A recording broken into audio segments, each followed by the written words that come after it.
cyane Imana ishimwe. Dushimye Imana muri mugoroba yuko Imana agiye kubana natwe.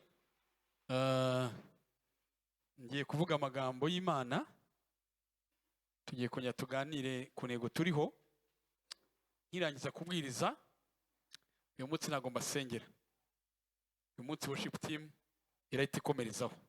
Nta prayer yindi nkora, nimwumva mutuje muze mukomeze muri iyo flow n'ibindi mugiye kwiga ahangaha.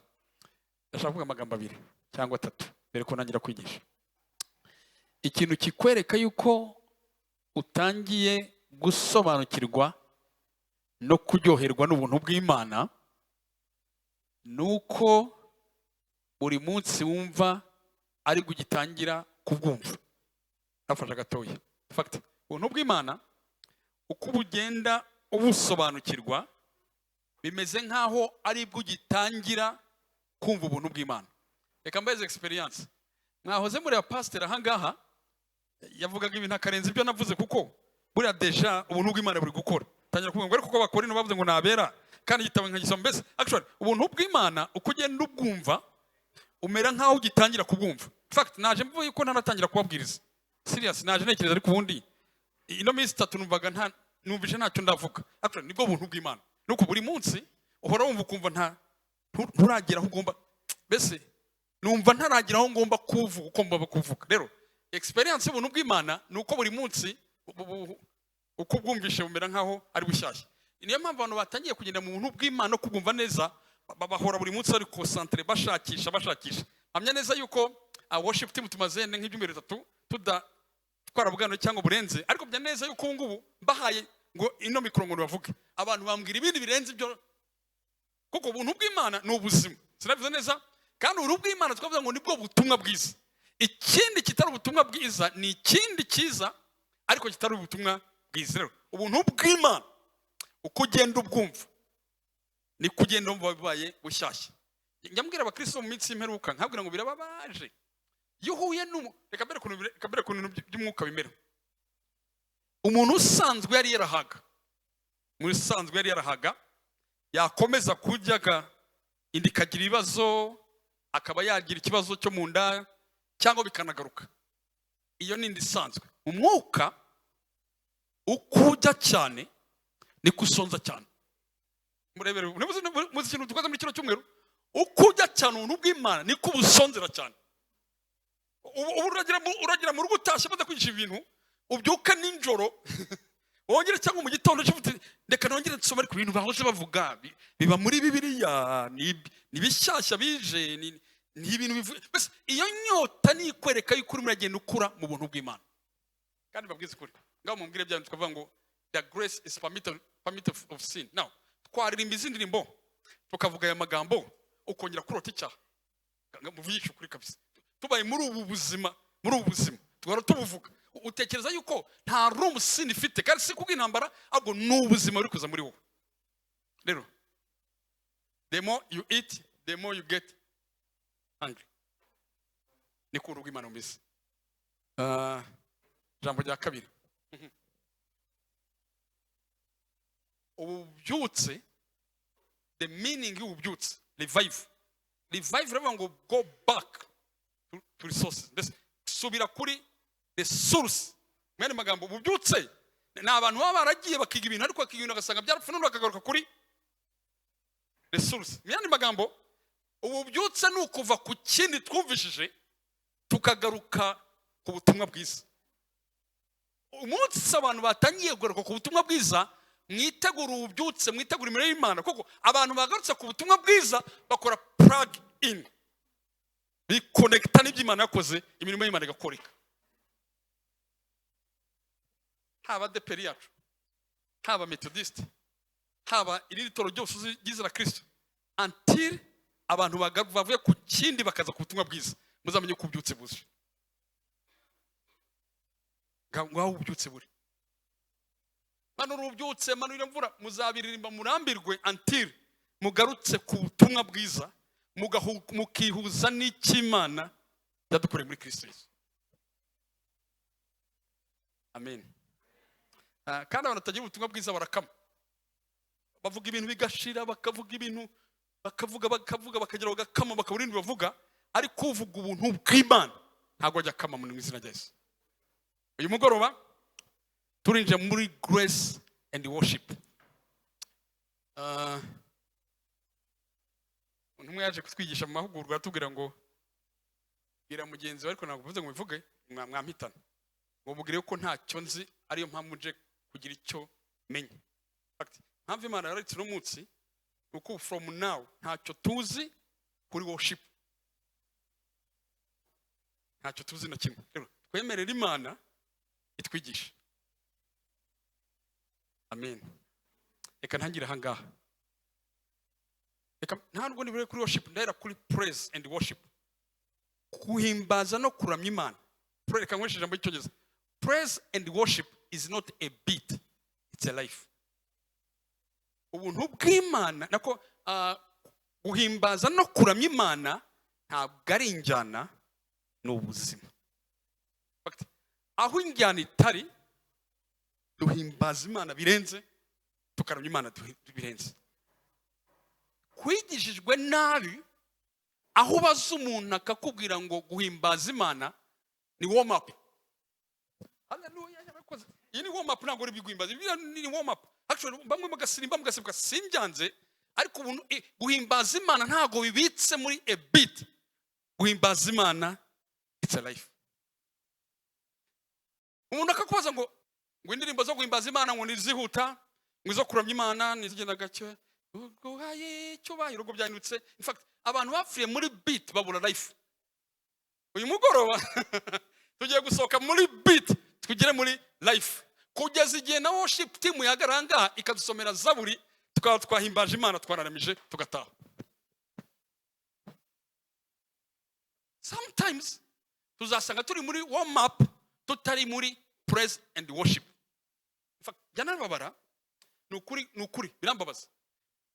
Bamwe mu matoro cyangwa ibitaramo hangaha bimeze neza nkaho praise and worship ni igitangirira umuhango ugiye kuba w'iteraniro, kugeza naho abantu bazakora praise and worship, pastor agavuga ngo mwakoze abaramyi n'abaririmbyi, mwakoze kuturimbira worship team, reka dusenge dutangira amateraniro. In fact what has happened before, dutangira amateraniro ko yagomba amateraniro ko yatangiye kare duhimbaza turamya Imana, mureka dusenge mwakoze bakagenda niyo mpamvu dufite za praise and worship teams zinaniwe ziri. Ariko imugoro from a beat to a life, kuva mu njyana twinjira ubuzima. Kandi ntiwavuga ubuzima utavuze ubuntu bw'Imana. Hari amagambo atatu abantu bitiranya: ijambo ryitwa gushima, ijambo ryitwa guhimbaza, ijambo ryitwa kuramya Imana. Let me just reka mpere gushima, hanyuma ngere mu guhimbaza, hanyuma nze kwimuka ngere muri mu kuramya Imana, hanyuma tugarukane twamenye icyo ubuntu bw'Imana, aho ubuntu bw'Imana buhurira no kuramya Imana. Fact, gushima ni ukuvuga imirimo Imana yadukoreye ihora ikora buri munsi bugacya bukire. Turabyemerewe kuza mu bikari bye dushima tumuhimbaza. We have that access yo gushima Imana. Rero gushima Imana yatugaburiye, yatwambitse, yatugire neza. In fact ibi ni imirimo myiza duhora tuvuga buri munsi. But for your own information, gushima Imana ntabwo ari iby'abera, ni iby'abantu bose. Umve neza. Hari abantu kwebwe icyo turusha abatizera n'iki, nuko tubirokonesa tukaza kubivuga. Ariko ubundi gushima Imana, reka babwira ngaha, I can tell this one. No gushima Imana, umuntu iyo urangije Imana uje kwishima, hari undi uri muri azukura muhanda ongera twishime.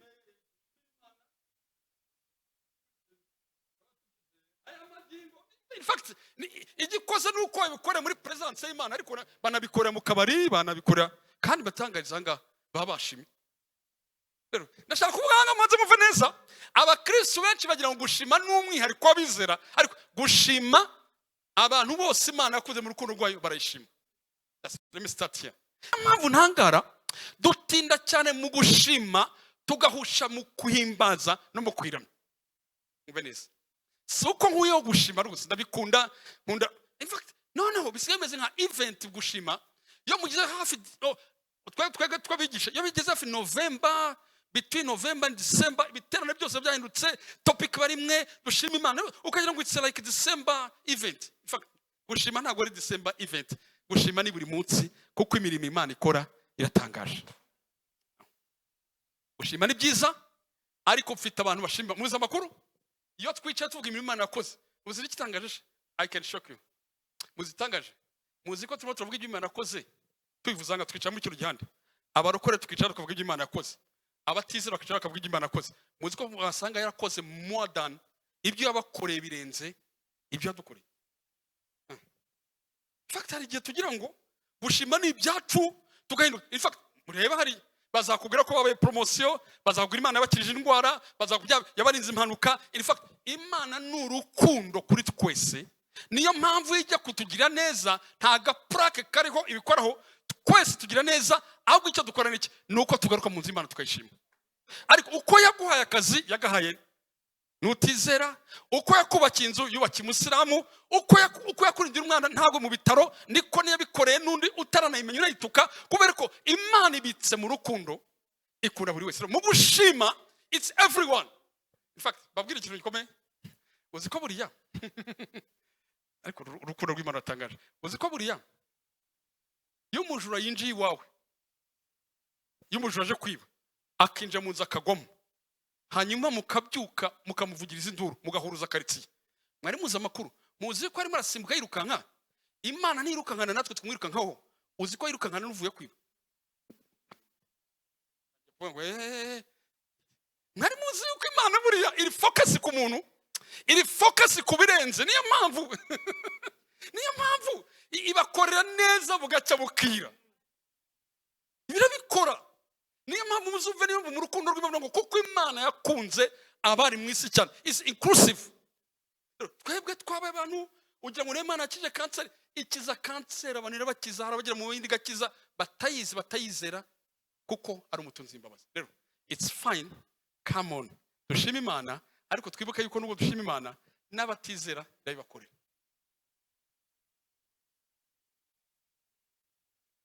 Inyigisho iragora kuza kuyumva, ariko impamvu hanga hari ugushima. Now, number 2, hakaba kuyihimbaza, praise. Uhimbaza bitandukanye kure no kwishima. Kuyishima ni imirimo y'amaboko yayo yadukoreye, kuyihimbaza ni yariyo n'umurimo yakoze kuri twebwe. Niyo mpamvu yo byageze mu guhimbaza bidutandukanye n'abatizera, kuko utizera ntiyahimbaza, ariko utizera yashima. Utizera ntiyahimbaza, ariko uwizera yahimbaza. In fact, guhimbaza ni igikorwa cy'ubuntu bw'Imana. Ntago guhimbaza yakubanza ngo muri ko cy'ubuntu bw'Imana, ntago guhimbaza twavuye muri bit twagiye muri life, sibyo?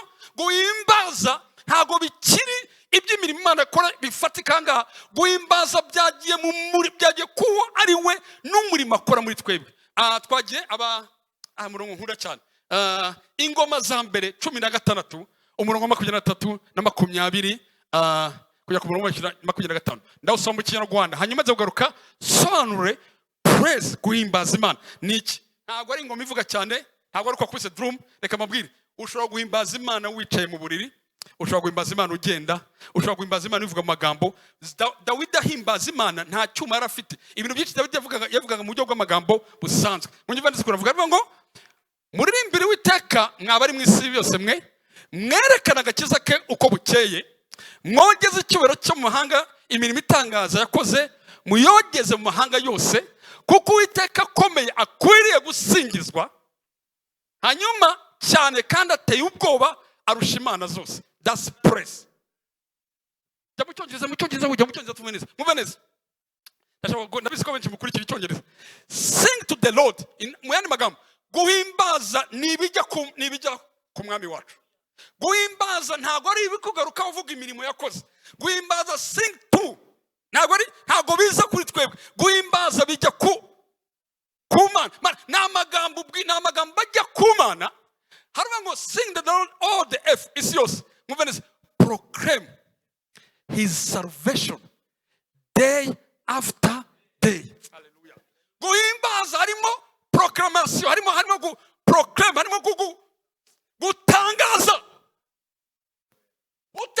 iki ntabwo ari imodoka, ntabwo ari inzu, ntabwo ari minerivare. Ibyo biri mu gushima, ahubwo guhimbaza bitangaza his salvation, hanyuma ukabikora day after day.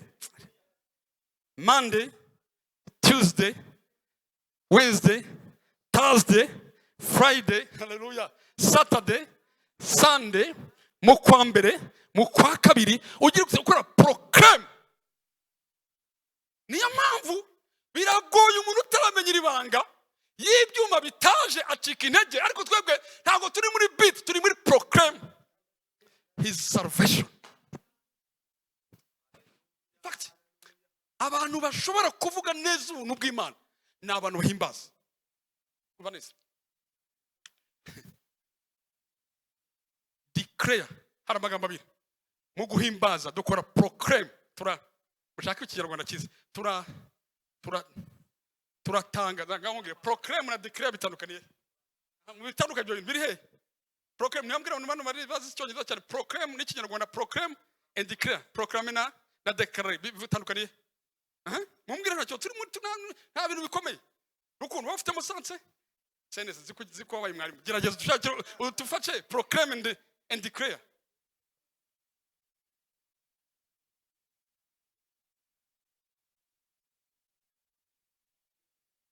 Proclaim ni ugutangaza, hanyuma yes, proclaim ni ugutangaza kandi ukabivuga byagutse, yego. Hanyuma declare ni uguhamya. Mu yandi magambo, dutangaza ibyo ya proclaim ni ugutangaza, ariko declare ni uguhamya, ni ukwemeza. Iyo ukoze declaration mube neza, iyo uvuze ngo habaye declaration ni ikintu twemeje. Mu yandi magambo, mwamamaza agakiza ke umunsi kundi, hanyuma muvuga icyubahiro cye, his glory among all the nations, his marvelous deeds among all people. Mu yandi magambo, duhamagarirwa kwatura agakiza kacu, ariko tukanababwira, tukamamaza icyubahiro cyayo kiri mu buntu bwayo kubw'imirimo yakoze itangaje. Hano ntabwo bavuga works, bavuga deeds. Mu yandi magambo, works ni ibyo nkora, ariko deeds ni ibintu Imana yakoze muri yo.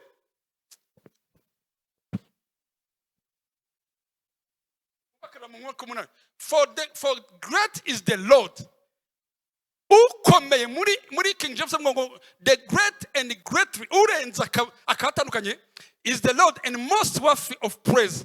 He is most worthy of praise. Mu yandi magambo, ukwiye kubahwa no guhimbazwa n'uyu nguyu mu izina rya Yesu. Mu yandi magambo, abantu bamenye neza ubutumwa bwiza bitari ikindi, barangwa no guhura bamamaza, bahamya, bavuga ngo dore agakiza karaje. Niyo mpamvu mutazatangara nimuhura n'umuntu uririmba indirimbo z'Imana, ukuva arimo aravugije, ukuva ntatangaje umurimo Yesu yakoze, ukuva ntatangaje agakiza Yesu yavuze. Ibyo bintu ni ibindi, ni byiza. Secular, ntabwo ari gospel. Yano bavuga ngo twe turimba gospel, ngo hano karimba secular. Maze kubona abaririmbyi benshi baririmbira mu rusengero rimba secular. Fact, baririmba secular bakagira ngo baririmbye. Twebwe ntabwo twumva Bruce Melody barimba secular, kandi wowe urimba secular, niba naririmbira hanze, wowe urimba secular. Umuntu w'imbaza muzima ava muri secular. Secular ni ukuvuga ibindi bitaraho ngaho. Nidutabara batuvugaga bazajiginywa, bazayaceceka, izabikora, that's secular. Izo ni imva mahanga nanu bire. Actually, the true gospel, abahimbaza Imana mukuri, but proclaiming the salvation day after day. Niyo mpamvu yuri mu nzira ukavuga ngo muri mukanya muri murakora ngaho, ntumugisha ukomeye you declare and you proclaim and you declare. Niyo mpamvu ntabwo biri mu kurimba gusa, biri no kwemeza.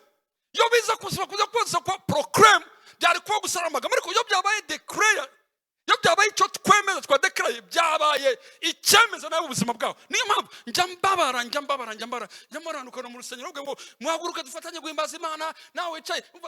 Iyo ni gymnastique abicaye ntibarasobanukirwa, ariko wamenye umuntu wa Kristo. Iyo uvuga ngo tugiye guhimbaza Imana, bivuga ngo tugiye kwamamaza umurimo w'agakiza, tugiye kuvuga ku bwiza bwe n'icyo tujye mu mahanga ku mirimo Imana yakoze. Nta wundi muri Imana yakoze twari tuvuze nijoro ubwo Imana itatwimye Yesu Kristo ikamuduha ku bwacu.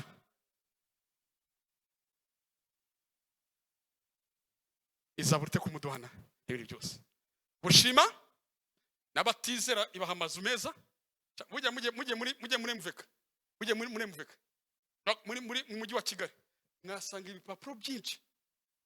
Byahawe ababaka butaka n'abasurwa. 90%, 80%, 90% wasanga ari abatizera. Abo rero Imana ikora imirimo itandukanye. Ariko hari ibanga twamenye abamye Kristo. Twamenye his salvation. Tumenye umurimo niyo mpamvu we are honor of praise. Turi banyiri ubwite wo guhimbaza Imana. From now and forever. Umunsi uzumva guhimbaza Imana uzave muri beat winjiye muri life. Hanyuma urebe uburyo abantu bagira ibihe byiza. Niyo mpamvu bafasha gatoya. Can I tell you this? Niyo mpamvu abantu bamenye praise nyayo. Iyo barimo bararirimba ntibirukana abademoni baragenda. Niyo vuyo baririmba indwara ziragenda. You can see the miracles can happen. Igihe muri muravuga gusa proclaim and declare. Muzi mpamvu ejo umurongo twarangijeho umurongo twarangijeho uri mu Mariko 16 yaravuze ngo nuko mugene mahanga yose mubwiriza ubutumwa bwiza mukore proclamation hanyuma mukore declaration hanyuma hepfo avuga ngo basasohoka bakora proclamation bakora na declaration hanyuma ngo imirimo n'ibitangaza ngo bigende bakurikiye mu izina rya Yesu. Reka mabwire the true praise yo twahimbaje Imana neza ntago tujya guhamagara ibitangaza mwe ko turimo turakora proclamation and declaration hanyuma ibitangaza tukadukira mu izina rya Yesu. Iyo mpamvu ni kwabwira ngo izinyigisho n'ububyutse aho kumara amasaha ijambo ngo muzamenye ukuri kuzabatura aho kumara amasaha mana ububyutse Mana dusenye ububyutse Mana turamye gusira Mana. No, Imana ntago iri muri tears iri muri principles. Imana ntago ibitse mu marira ibitse muri principles zayo.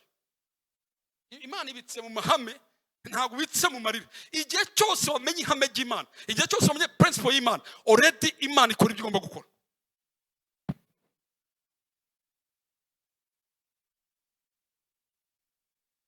Igihe cyose tuvuga ngo tujye kwinjira mu mwanya wo guhimbaza Imana, remember it's a proclamation, it's a declaration. Nibyo twamamaza ariko nibyo duhamya. Imana ntiri mu marira. Buriya mu rukiko nubwo waba warenganye ntabwo ugendera ngo murabona banyibye isafuriya bagize gute. Mu rukiko ntabwo bari muri santima z'amarira bari mu ngingo. Niyo bavuga ngo nubwo warenganye shaka umwavoka abishyire mu ngingo kuruta kubishyira mu marira. Haranagira ngo Imana ibitse mu bintu muyikangisha twahageze Mana ayitatu twayakoze. Please take it easy. Ibintu ugenesha gake ibintu reba ukuntu bitwara neza ahubwo nimara kumenya ihame nzaza mfata yitatu vuga ngo Mwami Yesu kituma njanga I'm coming to plug in kuko namenya yuko praise is all about proclamation, praise is all about glory. Hanyuma ngo nta wundi ukwiriye kubikora ngaha ni ukwiye guhimbazwa mu izina rya Yesu.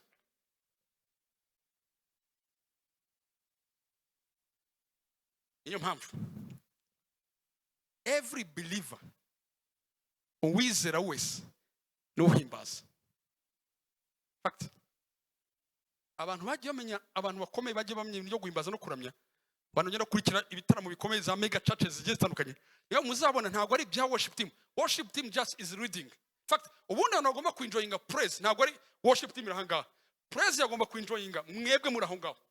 Fact twarabihinduranye rero hano baraza gukora baraza muri performance hano kuko ntitwasonukiwe we twaba tugiye guhimbaza Imana. Everyone here ntabwo ari cyo hanga waje kuturidinga kuko muri praise and worship buri wese ari rwariza. It's not about word, it's all about praise. Now yuhimbaza Imana utangaza ibiki?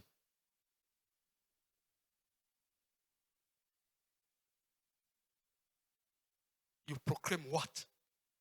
You declare what? Niyo mpamvu ubukene bwo kutamenya ijambo ry'Imana bihita bizana ubukene bwo kutamenya guhimbaza Imana. Ubukene, when you are poor in the word, also you'll be poor in the praise.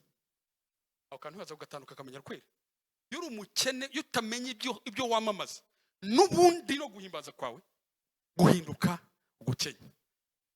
Amen. Amen.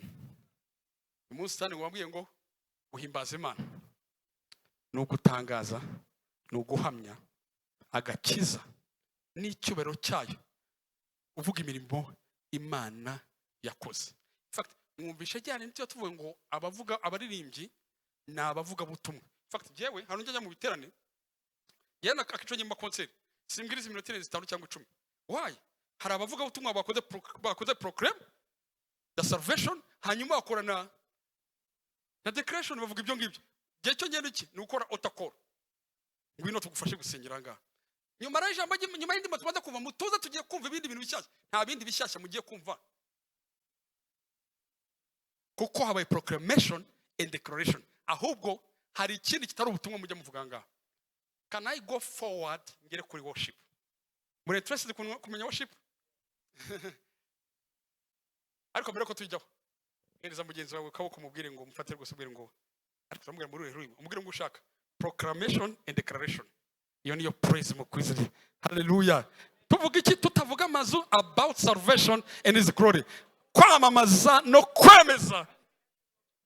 Ikora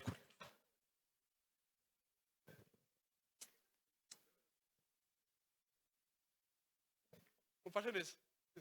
Iyo nzamuye iki gitambaro ntabwo ari uko ari igitambaro nzamuye, dore ko musiye mu Rwanda n'ibintu bitanari byo. Ubu nzamuye igitambaro ati no zamuye igitambaro. No, it's all about proclamation and celebration and declaration. Buri mu bindi bitari ubutumwa bwiza. Muri kindi abantu bagiye mu bindi bitari ubutumwa bwiza banatandikwa na sense ubutumwa bwiza. Yo tsimbuka, ntabwo tsimbuka kuko ari warm up, ndi gusimbuka kuko ndi muri proclamation and declaration. Impamvu tubikora nuko iyo ciye hari, in fact mwari mwabona hari umuntu ukora proclamation muri quartier yanjye itari Kristo, naramumenye n'ubu ndamuzi, n'umwana wanjye aramuzi, no muri quartier twaramumenye ku muganda. Umva proclamation ajya gukora mu gitondo kwa 4 saa 12 za mu gitondo. Now c'est proclamation and declaration, kuko ibyo kuranga abafite ibibase, abafite ibidomoro, abafite ibisafuriya byapfumutse ndabigura kuri makeya, abafite ibidobo, abafite ibisafuriya ndabigura kuri makeya. Mbese twaramumenye, ibisafuriya, ibijerekani, ibidobo byose ndabigura kuri makeya. Aho nakora proclamation buri wa kane. Niba bakora proclamation y'ibidobo n'ibisafuriya n'ibindi byapfumutse, how much? Hallelujah! How much twakora proclamation about our salvation? Icyo tutakoreye ahubwo twagizwe cyo. Kuki twakora proclamation about cross? Icyo twarivuze neza. Kuki twakamamaza umusaraba? Muzi ko Paul yageze mu bikorano avuga ngo ubwo nazaga iwanyu, mwibuke Paul yari literature, yakoze literature, yize muri kaminuza zikomeye ku mugabo witwa Gamaliel, umuntu ukomeye, professor ukomeye. Avuga ngo ubwo nazaga iwanyu sinazanye amagambo y'inyoza n'ibindi byose, ahubwo naje kubatangariza Yesu Kristo wabambwe. In fact, that's proclamation. I came to proclaim. No uri mu gikoni ukibuka imirimo Yesu yakoze, ukigura yakoze ku musaraba, please proclaim and declare.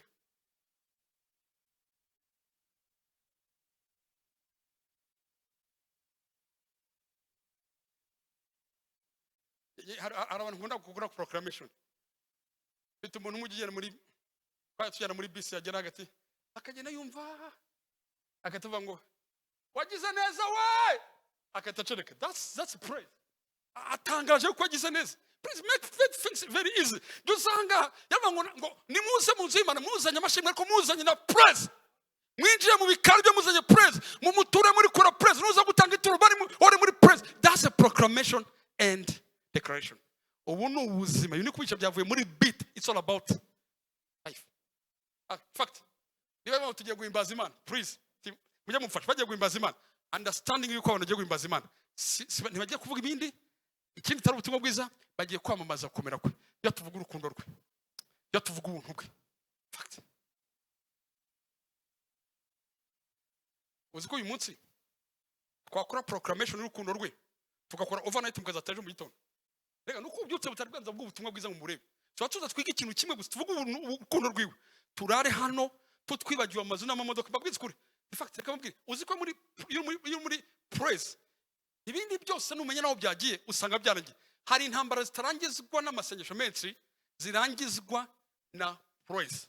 Bari sugero muze gusoma Jehoshaphat, ingoma za kabiri cyangwa makumyabiri, ntabwo muge mu masomo. In fact Jehoshaphat yagerageje ibintu bikomeye, ngo yafashe amasengesho asenga abwira Imana, abamone n'abamo wakiba muteye no ku musozi aravuga amagambo arashira, ajya imbere y'Imana bati noneho Imana vugana. Imana vugana rero ngo si urugamba surwawe, urugamba n'urwanjye. Hanyuma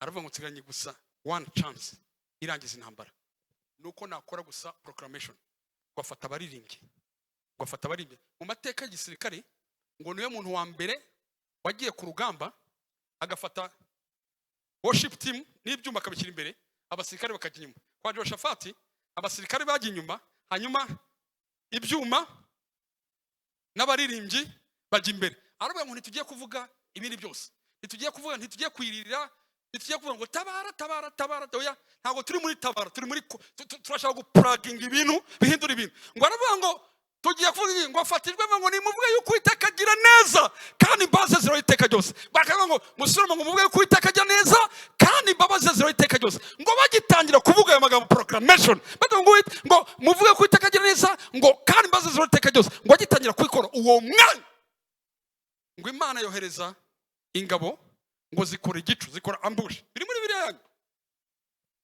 ngo waza ingabo ngo zivanga n'izabarwanyaga, ngo bahera kubisere barabica birarangira, babona ntibarangira, bakabona ingabo ziri kwiyongera, naho ziri kwiyongera kubera iki? Hari umuntu muri proclamation and declaration avuga ngo muvuge yuko Uwiteka agira neza kandi imbabazi zihoraho iteka ryose. Plug in nimugora twongeye twiconnect.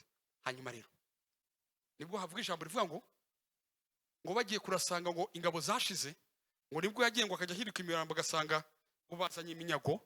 Hanyuma ngo kwazana iminyago akomeza kugenda, ngo bigira ahantu ngo baratunda ku munsi wa mbere, ku munsi wa kabiri, ku munsi wa gatatu. Hanyuma ngo bavuga ngo ibi birarambiranye, ngo bagaruka mu kibaya. Baravuga ngo reka twese cyo gutunda n'imigisha tugaruke mu kibaya, ngo bahita ngo beraka. Ngo baravuga ngo ahanga na ahantu ho guhimbaza Imana, ahantu ha praise iteka ryose, kuko twabonye ko muri praise biremera mu izina rya Yesu. Uwo ngo Imana ibajyane mu kibaya cyitwa beraka, aho mwongera kuba mu buzima buhimbaza Imana, ngo hitwa beraka n'amagingo ayana. Ukuzanga nabwo ngo twatangiye kwiga ubuntu bw'Imana, ni bushyashya, ubu ni bishyashya, nabwo buri munsi ko ni bishyashya. Hanyuma reka njya muri worship next. Ajya muri uyu murongo neza, ndavuga mu Kinyarwanda mu kirimo cyongereza. Nuko bene data ndabinginga kubw'imbabazi z'Imana ngo mutange imibiri yanyu ibitambo bizima byarashimwe n'Imana, ariko kwikora kwanyu ukwiriye. Hano bavuze work. Muri English mu cyongereza, therefore I urge you brothers and sisters in view of God's mercy. Ijambo ryitwa God's mercy yitwa imbabazi z'Imana risa neza n'ijambo ryitwa ubuntu bw'Imana. Ndashaka kubabwira ibintu munyumve neza. Ntayibabwire mbese in view, mumbwire in view. Ngo murebe in view avuze iki?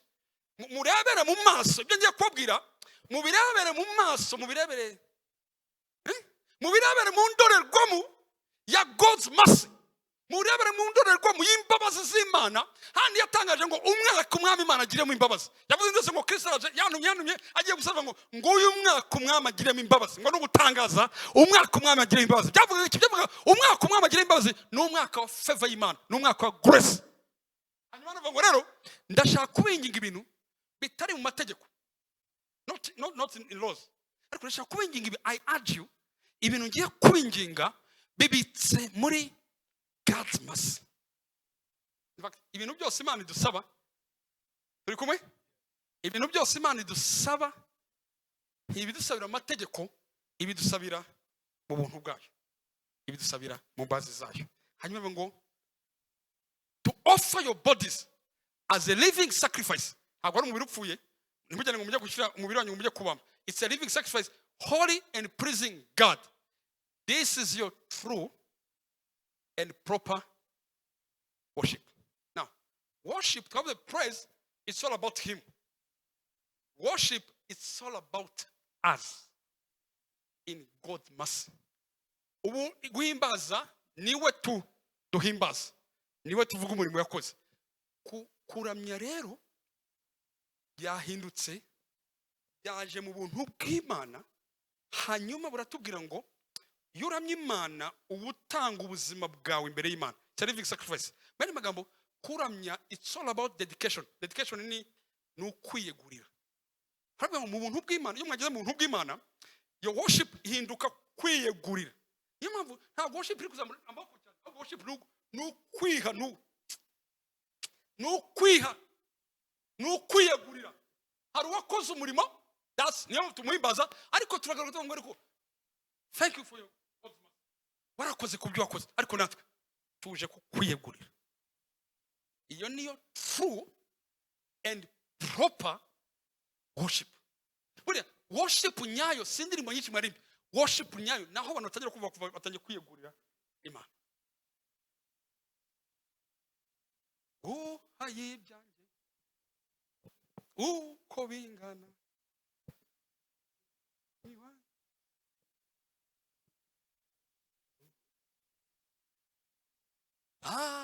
sale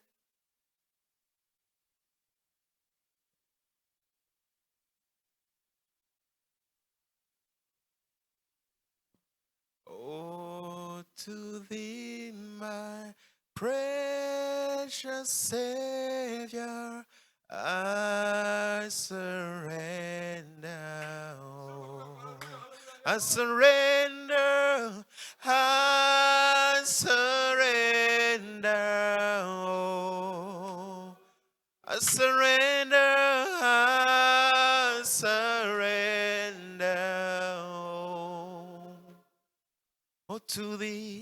Oh, to thee, my precious Savior.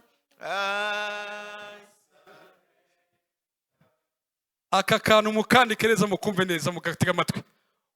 Ukumenya ubuntu bw'Imana, ukumenya God's mercy, ntabwo ujya kure y'Imana ahubwo wiyegurira Imana. Umurimo twavuze duhimbaza muri praise urahinduka ngo uyu murimo yakoze salvation nanjye niki nakora. In fact buri gihe tumenye umurimo Kristo yakoze udusigamo ideni. Niyo mpamvu bivuga ngo ntabwo tukirinde ideni ngo ideni ry'urukundo. In fact mwumve neza ndiko bivuga ngo ntari ideni tukiyemo ngo ideni ry'urukundo kubera iki.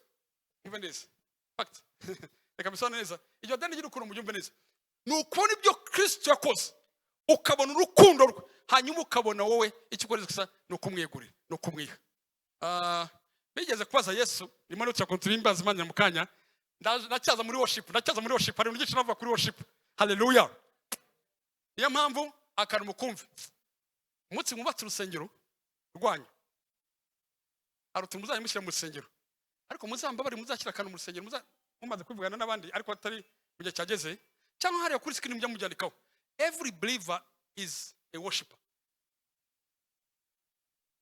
Wizera wese no muramyi. Iri hame wamango buri mu Kristo w'intore yumve ko every believer is a worshiper, because a worshiper nuwiyegurira. A worshiper nuvuga ngo that's what true and proper worship. Muzivuga the true and proper worship nuko hari ibindi bitari worship. Muzira amakuru abanga n'abantu basenga ibigirwamana bari muri worship yabo babiyegurira ibyo bigirwamana. Bari mubizi? In fact niyo mpamvu uzajyana ukabona ibigirwamana byose bitavuga Imana byose. Ugiye mu bapfumu, ugiye mu bantu bose batandukanye, ugiye mu madini ya satanic, haba ikintu cyitwa dedication. Abo mwese mwese iyo ugiye kupfumura kubwira ngo ariko ndashaka umwana wawe, ndashaka itungo ryawe. Actually barashaka ngo bakwiyegurire. Ugiye kwa bose atanga ibitambo bagusaba. Now that's why n'Imana kugira ngo umuntu ubwe utuyemo neza idusaba kwiyegurira. Muzagera every worship uzumva nose worship zibose kandi abantu bazikuramya ibigirwamana bakaba ndetse kujya nabitanga mu byo muri physical bakanica. Niyo bavana biruta nyavuze physical bavuze ngo living sacrifice.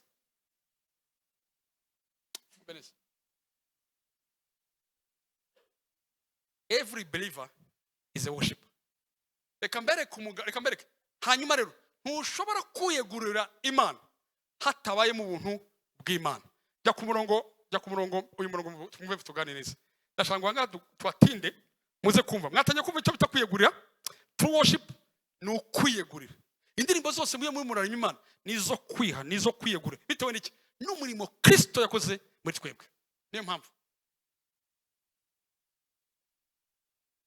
Yesaya 6:2 kugera ku 8. Mwese muri kuri screen ndashaka kubigisha kino gice mu cyumbereza. Mu mwaka umwami yatanzemo, in fact iyo handitse umwaka umwami haba ari president, haba acoka avuga king, haba avuga ubwami. Hari ubwami rero haba amategeko abiryo hanga. Umwami Imana nabonye umwami Imana yicaye ku ntebe y'ubwami ndende ishyizwe hejuru, igishura cyayo gikwira urusengero.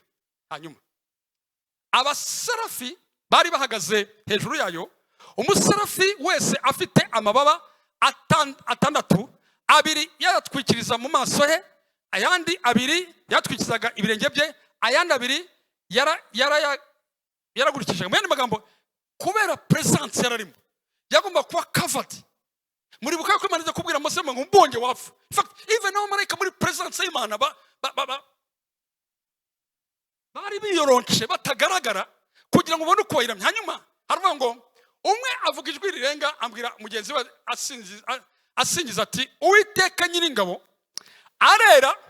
arera, isi yose yuzuye icyubahiro cye. Wow. Yos nako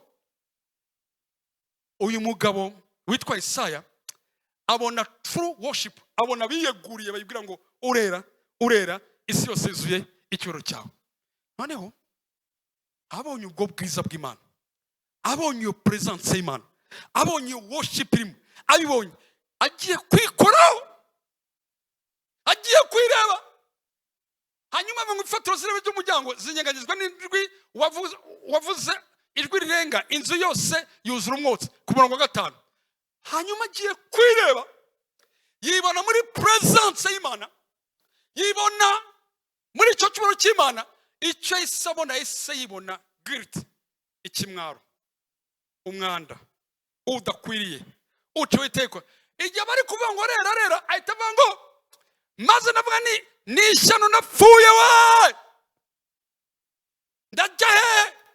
Hari abari kuramya Imana, bari kwivuga, bari kwishyira hejuru, ngenda pfuye kuko ndi umunyaminwa yanduye, kandi ntuye hagati y'ubwoko bufite iminwa yanduye, kandi amaso yanjye abonye umwami Uwiteka Nyiringabo. Reka mabwire, nta muntu n'umwe winjira muri true worship ari condemned.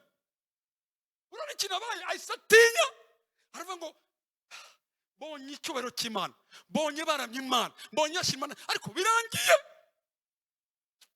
Niki cyanyiza? Ndi umunyaminwa yanduye, na karitsiye ntuye mu abanyaminwa banduye, nta burengera hanga afite, ndapfuye. Mwende magambo, we aho kwa ngo worship mere ubuzima yamubereye urupfu. Reka mabwire ukuri, hatari ubuntu bw'Imana, kuramya Imana no kwiyegurira ntago bishoboka, bari ubupfu. Iyo tubonye icyoro cy'Imana, reka mabwire, mwari mwabona, navuze mbwira navuze nabyishanga, mwari mwabona yo polisi uri mu muhanda ugenda ikazamura akaboko, buri wese mu mutima ati ndadepashije ciye kuri feruje. In fact witinduka guilt. Umuntu mbese mwana mwana mwese yebawe bigenze bite? Nahoze matira story ya muntu waje mu rugo, haza umuonkere wanje utwaye wambaye imyenda traffic, yinjira mu nzu ageze, naho umuntu yaje gupakura umucanga, ahita abona imodoka traffic imukurikiye, ahita bati ndapfuye, birarangiye. Ati mbabari. Abantu rero bose iyo batari banye umurimo w'ubuntu bw'Imana, uwo mwanya aho kwinjira mu buntu bw'Imana ngo winjize mu bwiza bw'Imana, basigara ari abanyambika mwaro, bababaye, bacitse intege. Hanyuma mva makuru ushaka, maze umwe mu baserafi araguruka aza hondi afite mu ntoki aravuga ngo ntago bishoboka yuko waramya Imana uri muri condemnation, ntiwaramya Imana urahungaho. Ndashaka kubaza nkora umurimo w'ubuntu kuri wowe, hanyuma ni nkora umurimo w'ubuntu kuri wowe, urahindukira wisange.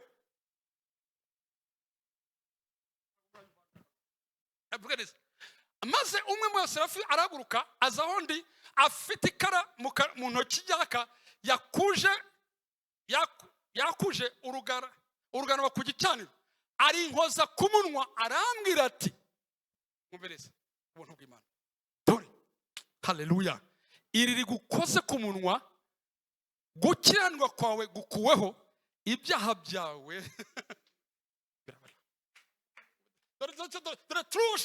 true worship itangirira mu kukubwira ngo menya yuko wababariwe, menya imbabazi hawe. Mwibuke ko igitabo cya Isaya n'ubuhanuzi bwa Kristo. Hano rero yabonaga worship ashaka aho ntiyashyikira. Niyo mpamvu hatari utasobanukirwa urugo rw'Imana biragoye gusatira kwegura Imana. Ni ikintu umurimo yakoze yarabona ngo uhereye none rero gukiranirwa kwawe gukuweho, ibyaha byawe biratwikiriwe. Mwumva amakuru nyuma y'aho ngaho yo kuhoka muri worship ahita yumva ijwi. Umuntu we nandi umunyamirimo mwamwe sinahatinyuka.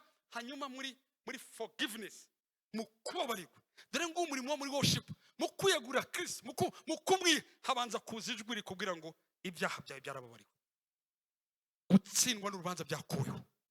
Hanyuma mwumve numva ijwi ry'umwami Imana.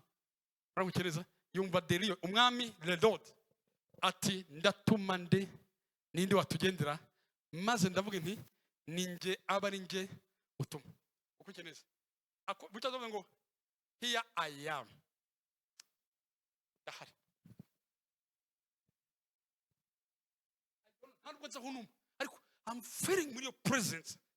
Ubwo nakuweho urubanza, ubuntu bw'Imana bukaba bwatsurikiye kwegera abakuramya no guhimbaza. My result nuko I am. Iyo wageze ku mutima w'Imana no kuramya, icya mbere wumva kuramya kuzima ukuraho urubanza. Kuramya kuzima kurakuzamura ukagera aho uyegura Imana ngo ndi hano. Mwari muzi uko uhituhinduka umuntu cyonze ni kimwe kuva ndi in your presence, kuva fatanyije n'abera kukuramya no guhimbaza n'abakuru n'ibizima guhimbaza. Nanjye nta kindi kintu nakora kuva menye ko urubanza rwankuyeho, nta kindi ngarutse anga no kubwira ngo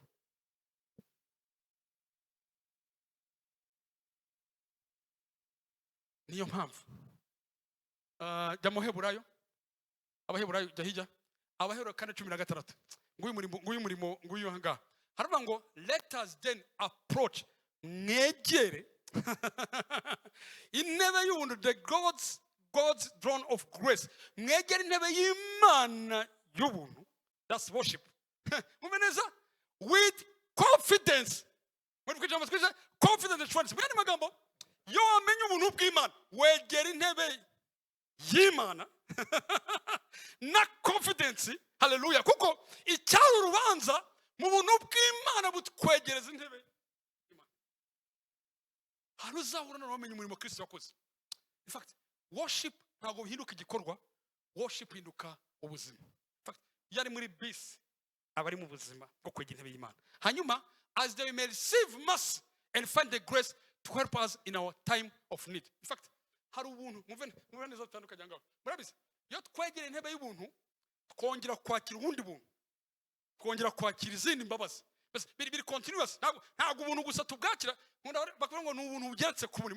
Yani magambo iyo turi mu kuramya Imana tuba twongera ubuntu ku bundi, tuba twongera ngo muze mwegere intebe y'Imana mudafite ubwoba, mudafite ikizinga, ahubwo mwegere intebe y'Imana.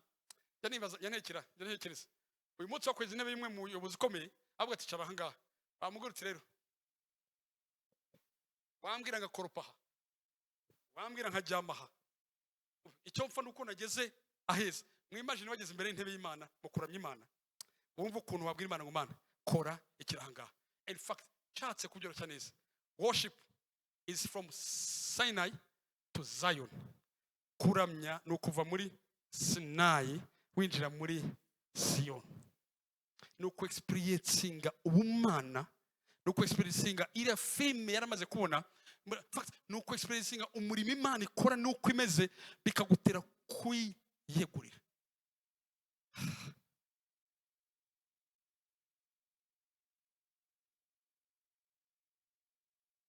Sion kuva kuri Sinai twinjira kuri Sion. Umurongo wa nyuma twaje hanyuma tsoze Abaheburayo 12 umurongo wa 18 no 24 havuga ngo iki?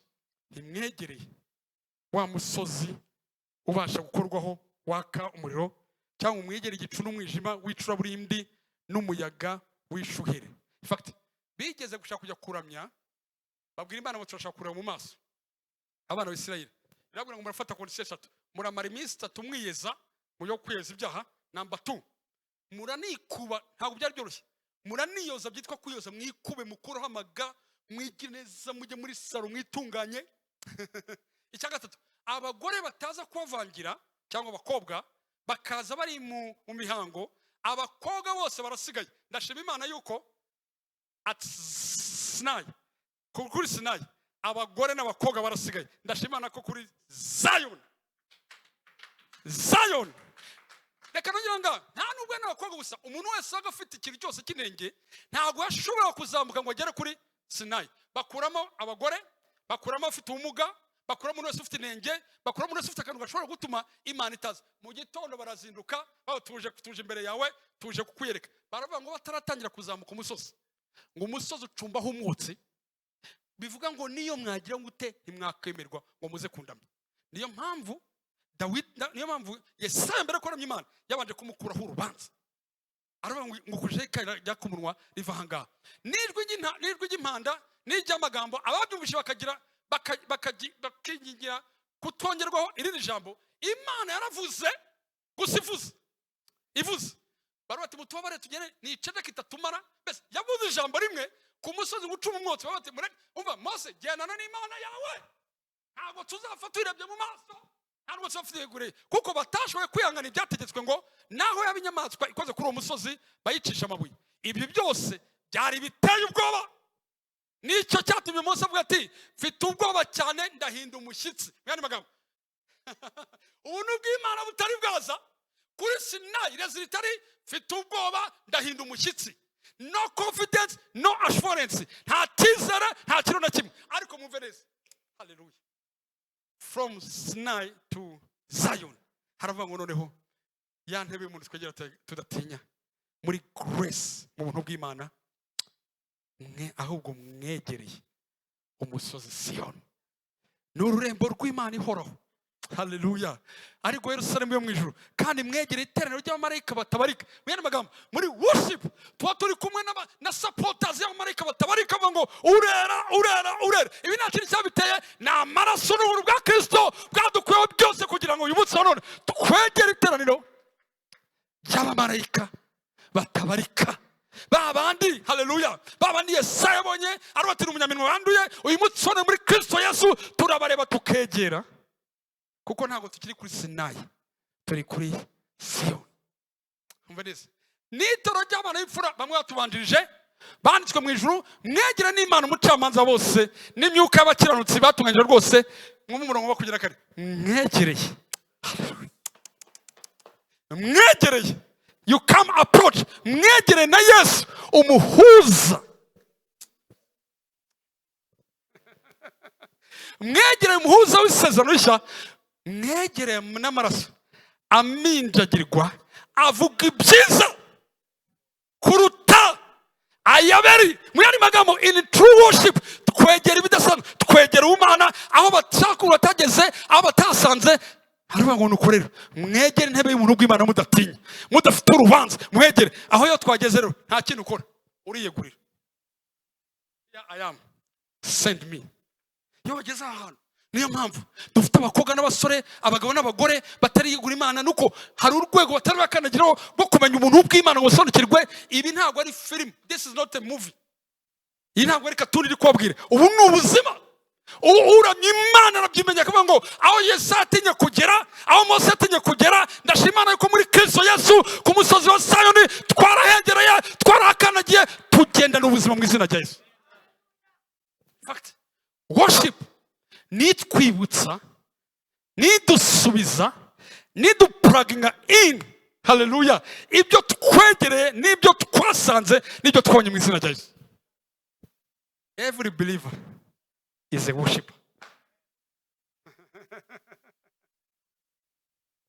True proper worship ni kugezaho kubera ibyo wegerejwe. Yakuvanye kuri Sinai kugera kuri Siyoni, ni kugira ugira ngo ahangaha ndakwigura mu izina rya Yesu. Bani mabwire naho mbibwira abantu ahangaha, ni ukuri mbabwije ukuri. iyo wamenye ukukuri niyo wazanga ntakora nimwe ihari nta muntu haranga wakica kuri no tapi ukavuga ngo naregereye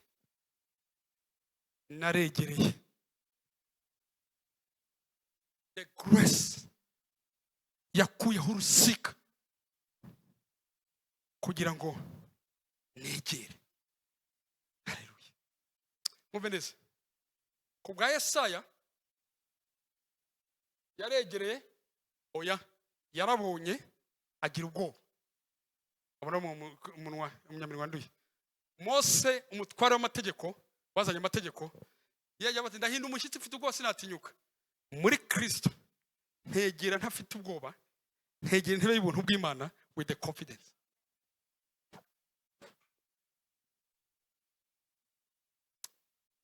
Hanyuma nkamenya ngo ariko urakunze kuranje neza ngo mwegere umpuze w'isano w'ishya hanyuma abakuruza amaraso ye ngo amaraso aminjiriwe actually ari amaraso aminjiriwe ndaza kubereka bivuga ari umutozereza. In fact na amaraso agera kuri buri wese yuminjira bitandukanye no kumena.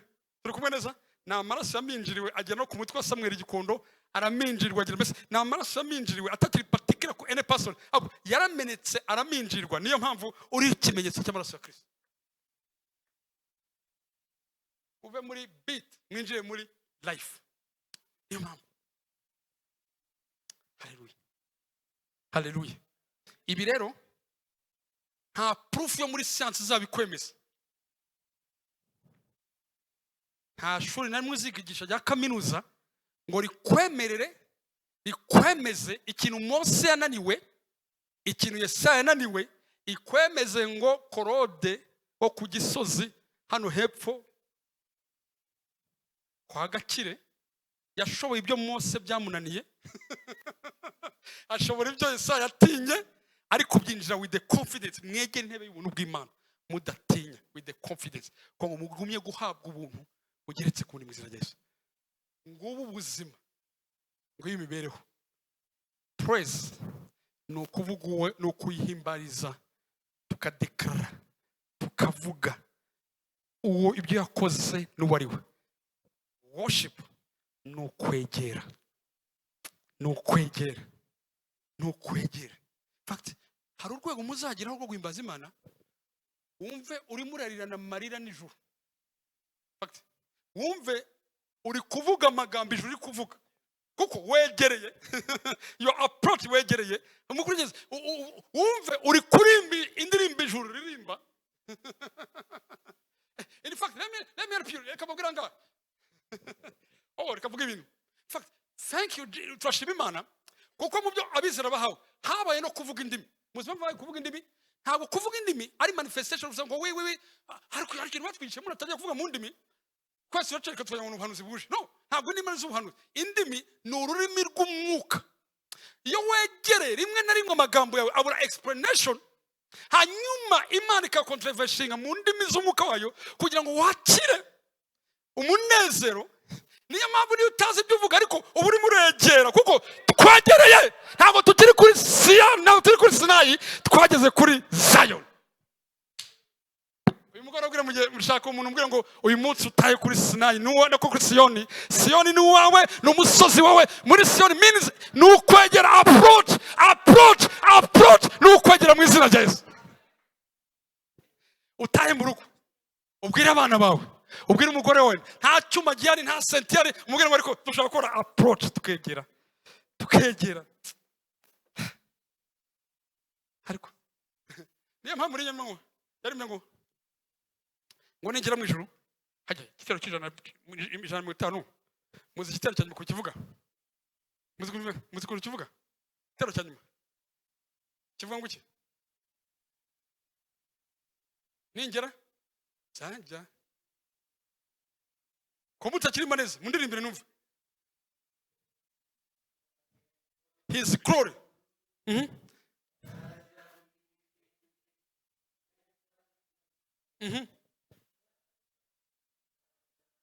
Rimbanyani Yesu niki. In fact muracanga in fact uyu muri byagishukirwa aruva ngo one question tuzagira mu ijuru nimwe gusa ni ukumubaza ngo niki niki wagize guke niki cyakumundishije cyatumye Mose ananirwa kuhagera kigatuma Yesu ananirwa kuhagera hanyuma kigafata utarukwiriye kikama ngo wagere imusozi Siyoni n'urembo rw'Imana wegere Yerusalemu yo mu ijuru kandi mwegere iteraniro ry'amarika batabarika itoro ry'abana b'imfura banditswe mu ijuru mwegere n'Imana umucamanza wose n'imyuka y'abakiranutsi batunganyije rwose 24 mwegereye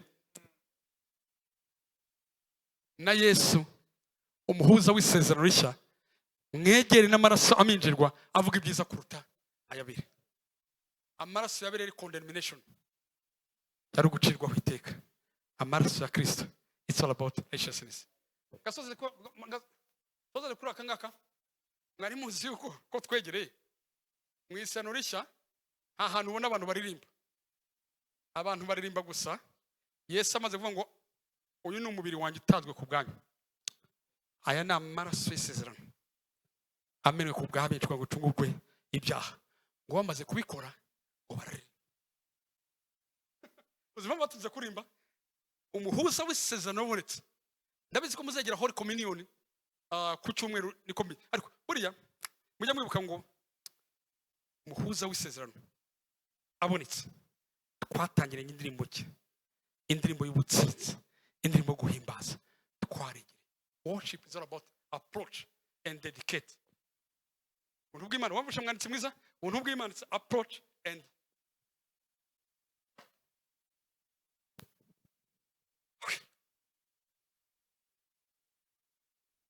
impamvu basozeranga niyo mpamvu Imana yakoze ntiwanabyirye nabyo hari umuntu waje kujya Yesu none nsozereje worship team chatse bizana imbere ko ndogiye gusozereza ndashaka kugira ibintu bitangaje muri bibiri yende umurongo wumvishe nabi ariko Imana ishimwe uru n'urukundo rwayo niyo mpamvu byaje muvuga the grace of our Lord Jesus Christ and the love of God and the fellowship of the Holy Spirit yakumurongo wanyuma tsozeza ngaho umurongo wa ki usoza ibyo navuze byose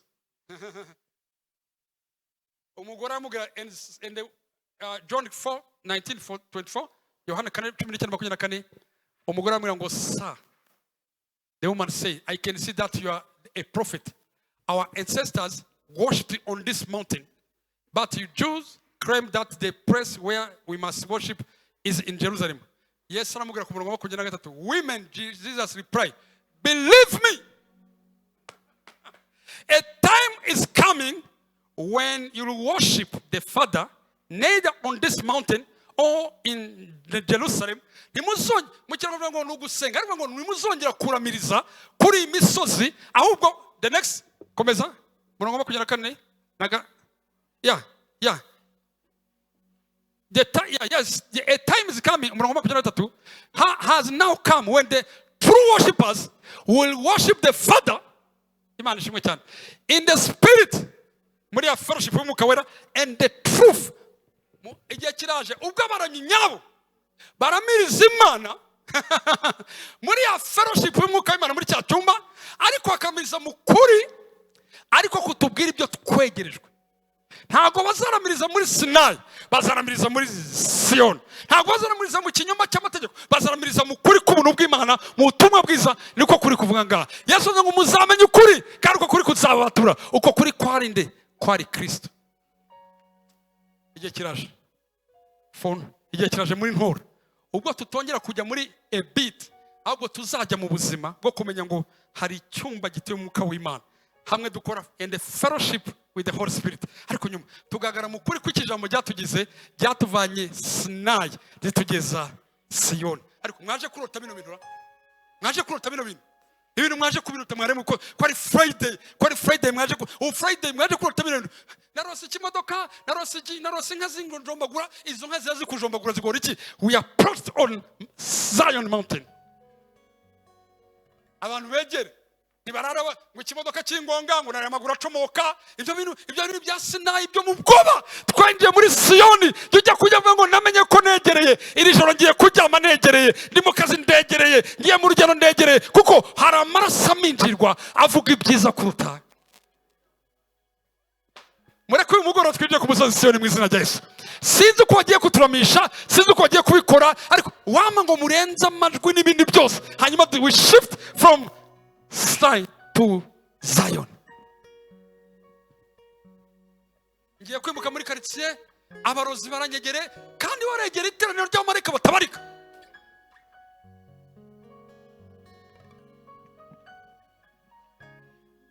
Narose abantu banyica, abantu bararota bakazungu, urarota bakazungu, wegere bakazungu. No, ntabwo twegere bakazungu, twegere umuhuza w'isezerano rishya, twegere Kristo, twegere umucamanza utabera, twegere aho ngaho. God, kikora ubukwe, umuntu yaje iwanjye nta soni, umuntu wavuye kuri Sinayi nkajya kuri Siyoni, araza arambwira ngo Imana yampaye ubuhanuzi n'ubuhe, arambwira ngo ntambwe ujya ubona hariya yicaye imbere y'iwawe, nanjye nyibona, nta kabwa kanarutse kagasiga ujya ubona, ikajya kamuga kariya niko kazatuma utabyara, nakubohereje abadayimoni. Ndabwira ngiye nta mwanya wo kureba utuga two muri kanze mfite umwanya wo kwegera Siyoni yanjye, mfite umwanya wo kwegera ibyo Imana akoze, mfite umwanya wa plugin, ntago ni muri ibyo ngibyo. Muzamenye ukuri, you shall know the truth will set you free. Nukuri hano hari ubuzima pe, hano hari ubuzima. Ibyo mategeko byari ubwoba no guhinda umushyitsi. Ibyo muri Kristo, you come approach to the throne of God of grace with the confidence and assurance.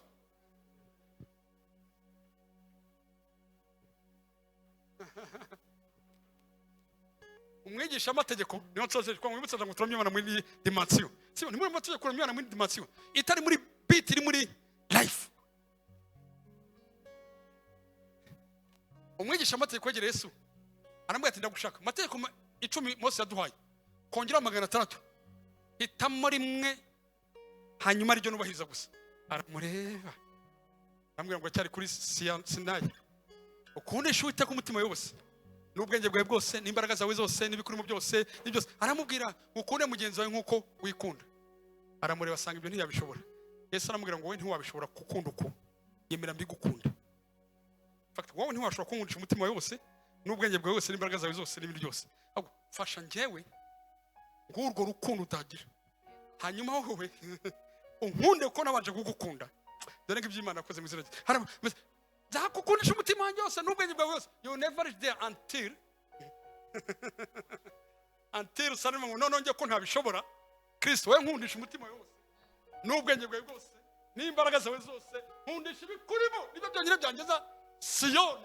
Ariko njye mbigirajeje I can fail.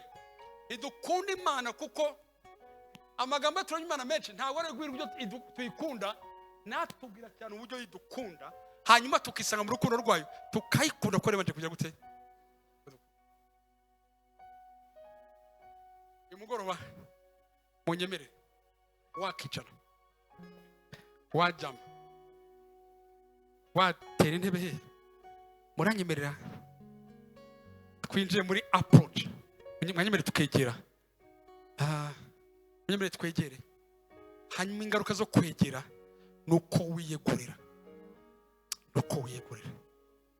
kwiyegurira kugira ngo nibyo ntashoboye Mwami ndakwiyeguriye, nibyo ntabashije here I am send me. Ndanganyiriza ureke tugufashe Imana. Haleluya. Nimikoro iri he ya ureke duhaguruke twese fatanye gusenga Imana. Nabwo ngo nta sengesho rindi ribaho, mwamamaze muhamye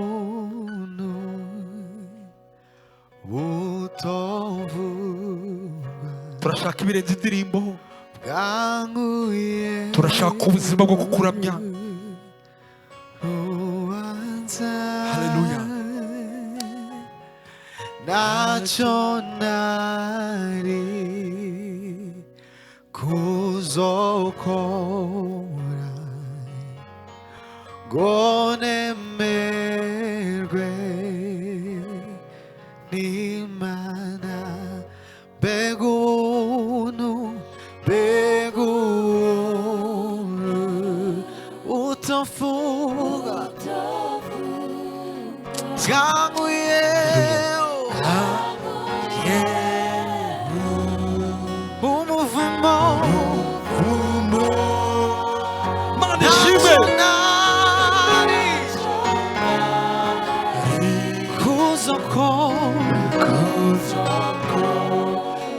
Imana ishimwe. Haleluya.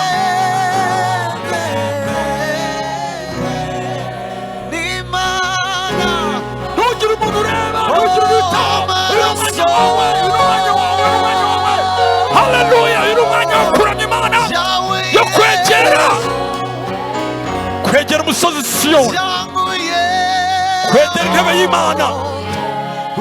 Imana ishimwe.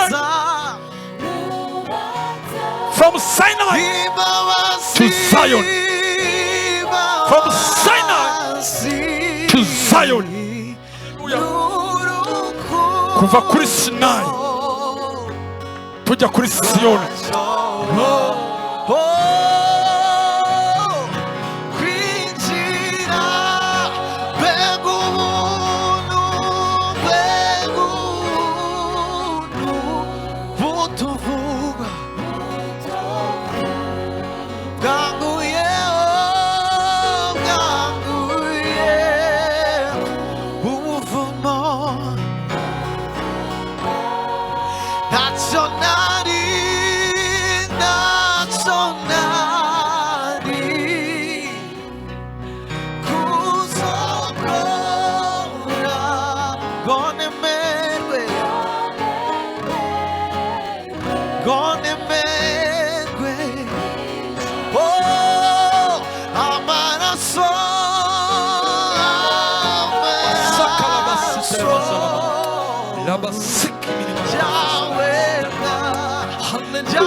tuvuge ngo nta kintu ufite no kwirata, nta kintu ufite no kwirata, nta n'ikindi nzigera mbona atari ubuntu, atari ubuntu wanyeretse, nibwo nshima, nibwo nzirata. Subiramo, nta kintu ufise, nta kintu ufise no kwirata, nta n'ikindi nzigera mbona atari ubuntu bwawe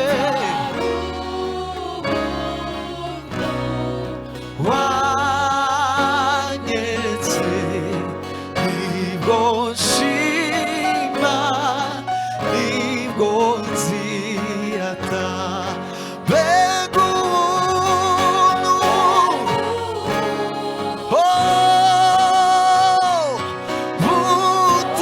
butovugwa bwanguye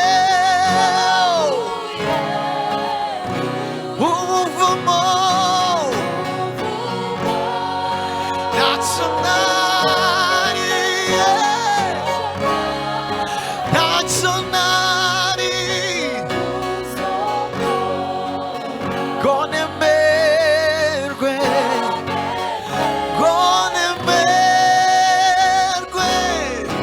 oh, kw'imbabazi zawe mwami we, zawe Yesu, byashoboje, byashoboje, oh, kw'imbabazi n'urukundo, Imana ishimwe. Haleluya. n'urukundo Imana ishimwe. byashoboje, Haleluya. byashoboje kwinjira Imana ishimwe. amaraso yawe, amaraso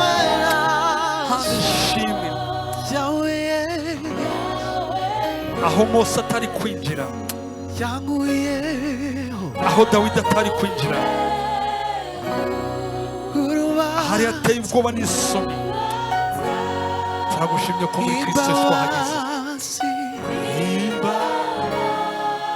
n'urukundo rwawe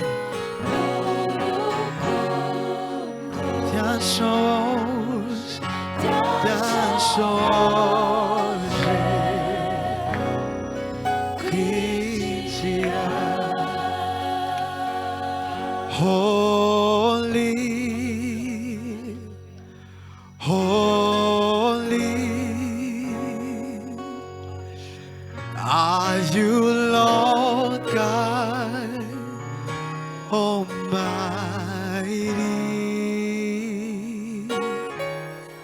Worthy is the Lamb, worthy is the Lamb. You are holy, you are holy, you are holy. Are you Lord Almighty? Worthy.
Amen.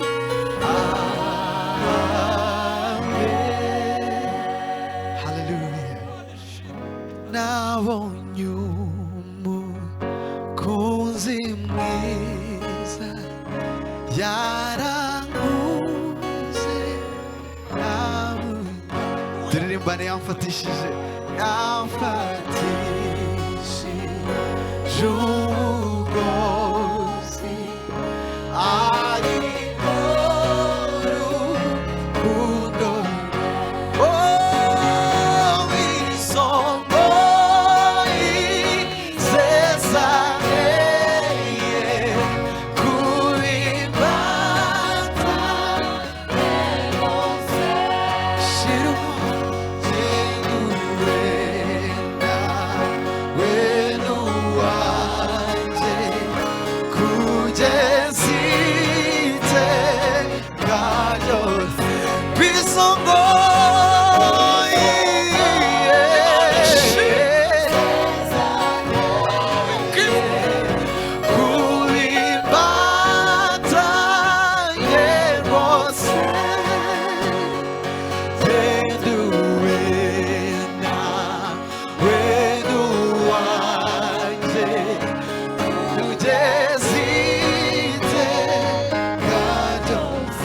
nabonye umukunzi mwiza, nabonye umukunzi mwiza, kera yarampfiriye,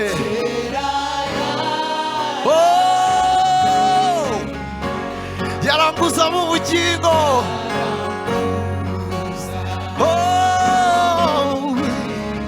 nawe yaranyihaye,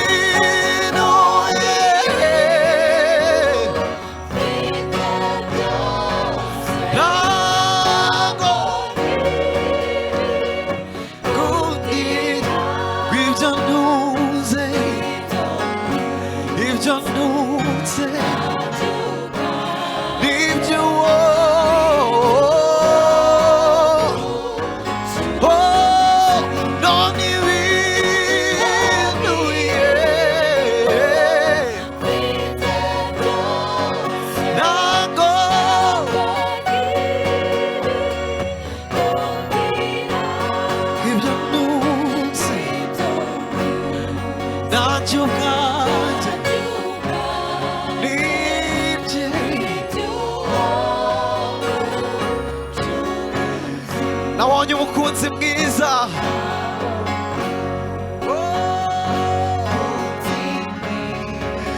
byose arabishobora ajya ndinda akanga kose haleluya munsi rijya mu ijuru hey kumuhanga haleluya basiteka bizangisi enye shiruboa shirute yumanzaka baru okumuanga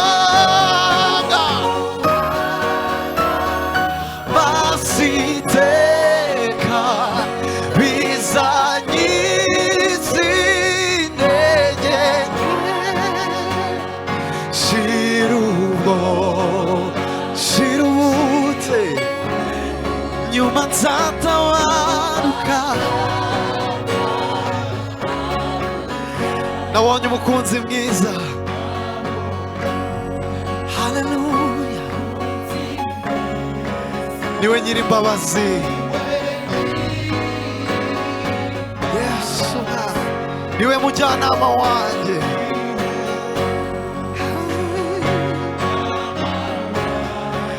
niwe undengera iteka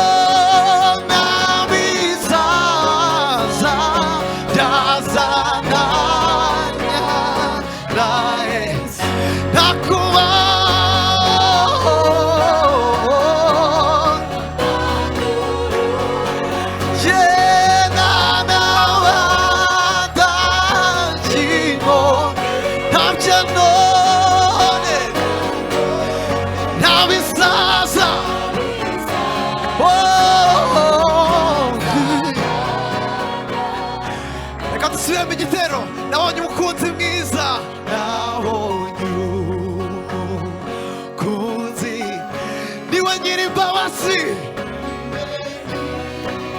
haleluya niwe mujyanama wanjye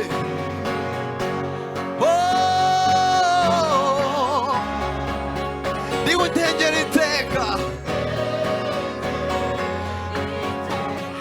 ntakuba